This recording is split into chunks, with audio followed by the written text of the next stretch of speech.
Ang mga balita po sa lalawigan. Pinasabugan ng granada ang isang police detachment sa Pagalungan, Maguindanao del Sur. Wala namang nasawi o nasaktan sa insidente. Napinsala naman ang isang nakaparadang kotse malapit sa lugar. May isa pang granadang hindi sumabog na nakita malapit po sa detachment na agad namang dinisarmahan ng mga pulis. Iniimbestigahan pa kung sinong naghagis ng granada pero ayon sa ilang testigo, may mga nakamotorsiklong lalaki raw ang mga ito. Sa iba pang balita, nagliyab naman ang dalawang motor sa Davao City at Davao del Norte habang binobomba bilang paingay sa pagsalubong ng bagong taon.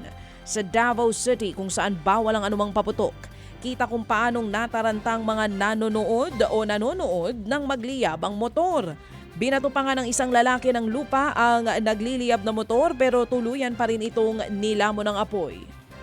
Ganyan din ang nangyari sa isang motorsiklo sa Panabo City sa Davao del Norte. Sinubukan itong apulahin ng may-ari ng hatake ng gulong pero masyado nang malaki ang apoy. Tumulong din ang mga residente, tinakpan ng basang tela ang nagliliyab na motor pero hindi na po yan nakatulong. Wala namang nasaktan sa parehong insidente. Ito ba yung yung uso ngayon? Yung binabago yung tambucho?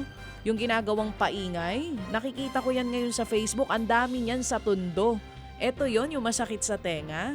Hindi ko alam kung anong trip nyo pero delikado po pala yung mga ganyan. Posibleng pagsimula ng sunog. So mag-iingat po kayo ha. Kung meron kayong mga kapitbahay na ganyan, basain nyo ng tubig. Yung may-ari ng motor, pati yung motor. Ay, wag pala basain ng tubig. Baka mabarangay po kayo. Pagsabihan na lamang po. Ayun o, doon po sa Davao. Hindi ko sure ha kung ganyan yung motor na yan pero dalawang motor ang nasunog dun sa area, no? Na hindi natin sure kung anong cause. Pero ang dami nga kasi ngayon, yung mga motor na yung tambucho ay binabago. So ingat po kayo mga kapatid. Samantala, 3 naman ang patay, kabilang po ang isang buntis. Matapos bumangga sa barrier ang sinasakyan nilang multicab sa Cotabato City. 7 ang sugatan, kabilang po ang mga menor de edad. Ang ilan sa kanila duguan ng ulo at kailangang obserbahan. Base nga sa investigasyon, magkakamag-anak ang sakay ng multicab. Papunta sana silang President Roxas galing Dalipe, Amlang. Habang binabagtas po ang highway, nawalan di umano ng kontrol ang driver.